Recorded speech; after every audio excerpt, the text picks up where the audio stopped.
Have you ever wondered what it feels like to fly into almost certain death, knowing your aircraft is too old, your weapons unreliable, and your enemy vastly superior in technology, but you go anyway because duty and honor demand it? This is the story of one of the most breathtaking and tragic air battles in modern history.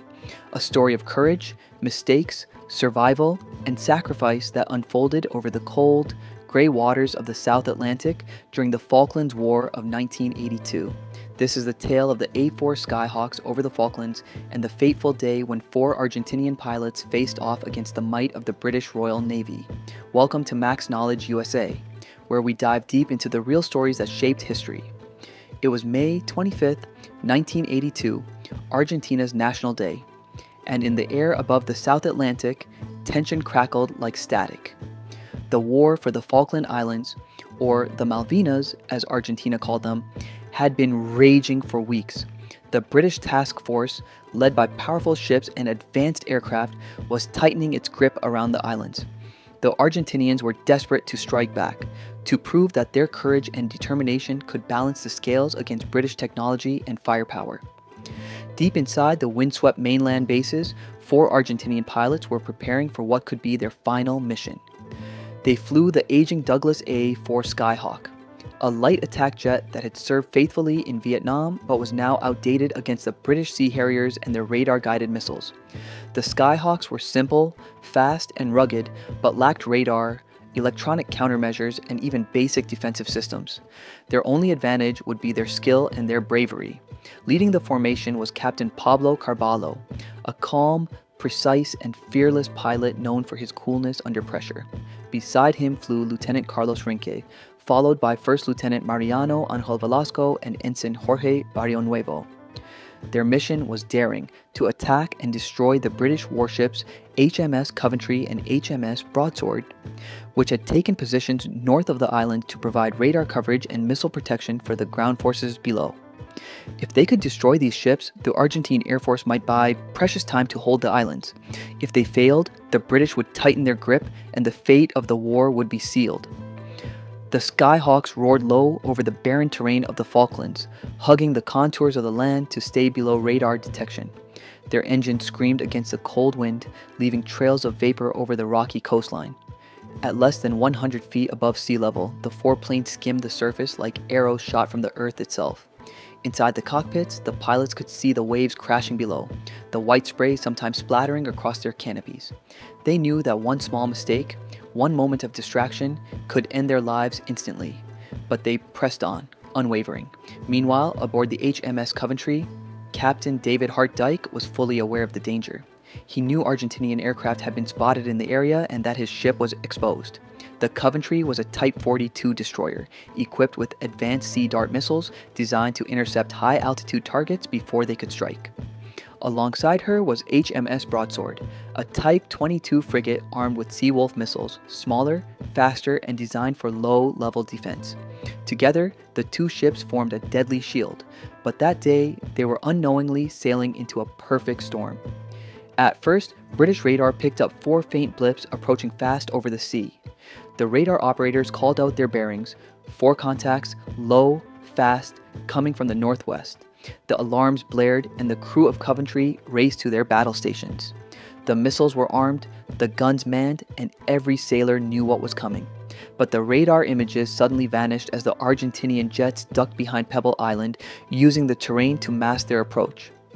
Inside Coventry's operations room, tension hung thick in the air. The contacts had disappeared, and that meant only one thing. They were coming in low, too low for the Sea Darts to lock on. Captain Hart Dyke tried to coordinate with Broadsword, positioning his ship to catch the attackers in their missile crossfire. But the geography, the timing, and even a bit of fate conspired against them. The Argentinians emerged from behind the island at barely mast height, the silver-gray jets blending with the sea. The radar operators barely had time to shout warnings before the first wave of Skyhawks was already in sight. Captain Carvalho led the charge. His Skyhawk skimmed the waves, closing in on the British ships. The sea spray lashed against his windshield, and the salt crusted his visor. He could see the shapes of the enemy warships on the horizon, 2 dark silhouettes cutting through the gray water, their guns already turning toward him. Carvalho pushed his throttle to full power, the A4's small frame vibrating with the strain. He and Rinka dove toward the ships, weaving through a storm of tracers and flak that filled the air. The British guns thundered, throwing walls of steel into the sky, but the Skyhawks were too fast and too low. Coventry's missiles failed to lock on. The radar couldn't track the jets flying so close to the waves, and the missile crews struggled to get a firing solution. Hartdyke ordered Broadsword to engage with her Seawolf missiles, but the system misread the two incoming jets as a single target. When it tried to correct, the system crashed and needed to reboot. Every second counted, but technology was failing in the heat of battle. Carballo saw tracers whizzing past his canopy. He banked sharply, releasing his bombs toward Broadsword. The heavy 1,000-pound bombs fell into the water and skipped like stones, bouncing across the waves before striking the side of the British frigate. One punched into Broadsword's hull and tore through the ship but failed to explode, a malfunction that likely saved hundreds of British lives. The other splashed harmlessly into the sea. Carballo and Rinke pulled away, their fuel low and their hearts racing. They had survived the impossible, but the battle wasn't over. Behind them, the second pair of Skyhawks, Velasco and Barrio Nuevo, was approaching. Back aboard Coventry, the crew regained radar contact. The operators shouted as the next two enemy jets appeared, closing fast. The Sea Dart missile system roared to life, finally locking onto one of the targets. The captain ordered to fire. The missile streaked skyward in a column of smoke, but the Argentinians dropped even lower, vanishing beneath the radar's detection threshold. The missile soared harmlessly past, its target gone. Broadsword's missile system came back online, but just as it locked onto the incoming Skyhawks, Coventry maneuvered directly across its line of fire. The frigate's crew shouted in frustration. They couldn't fire without hitting their own destroyer. It was too late to change position. The Skyhawks were coming in fast, flying so low they were nearly skimming the surface. The Coventry's deck guns opened up again, the sailors firing rifles and machine guns in desperation as the Argentine jets closed in. Velasco's heart pounded as he lined up the massive gray destroyer in his sights. He could see the flashes of gunfire from the deck and the bright orange explosions of tracer rounds in the water ahead. But he didn't waver. He flew straight into the storm. His plane's 20mm cannons barked fire, sending rounds ripping across Coventry's upper decks. Then, he released his bombs. Two heavy bombs fell through the air, striking Coventry amidships with terrifying precision. For a moment, there was silence. The bombs didn't explode right away. The British sailors hesitated, confused.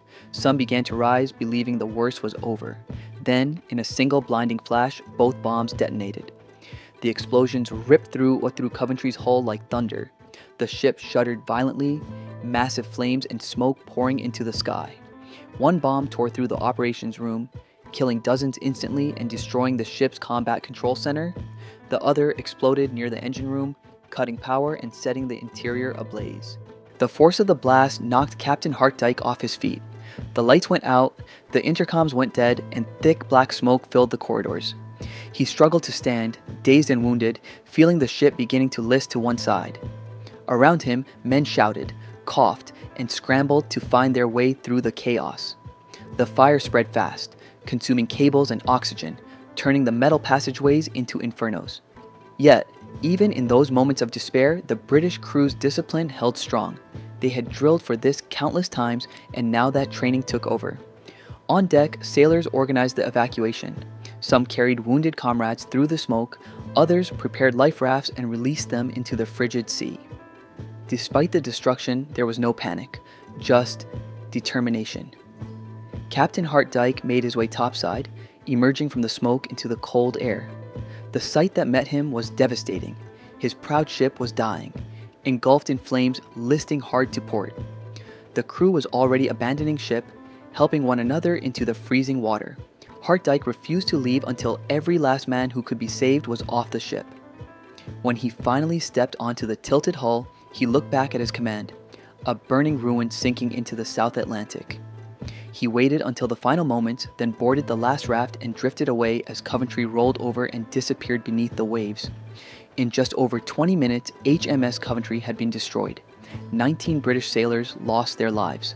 Over 170 were rescued by Broadsword and other nearby vessels. The Argentinian pilots, against all odds, returned safely to their base. They had accomplished what few thought possible. They had struck a lethal blow against one of the most advanced warships in the Royal Navy. Yet, Despite their bravery and precision, the attack would not change the course of the war.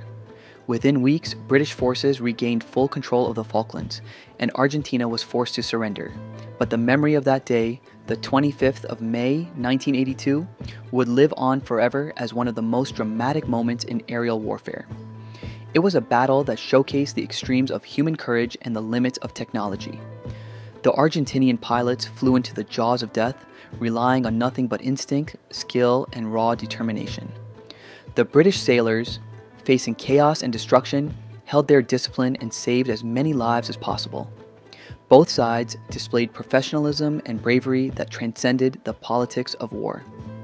Today, the wreck of HMS Coventry lies on the seabed, a silent memorial to those who fought and died in that cold corner of the Atlantic. And above it, history remembers the thunder of the Skyhawks, small outdated jets flown by men with the hearts of lions, who's dared to challenge a superpower and left behind a story that still echoes through the winds of the South Atlantic. This has been the story of the A-4 Skyhawks over the Falklands, a tale of courage, precision, and sacrifice. The kind of story that reminds us that war is not just about machines or weapons, but about the people who risk everything when duty calls. You've been watching Max Knowledge USA, where we uncover the real moments that changed history. If you love learning about the untold stories of human courage and conflict, make sure to subscribe, because history always has more to reveal, and we're here to tell it.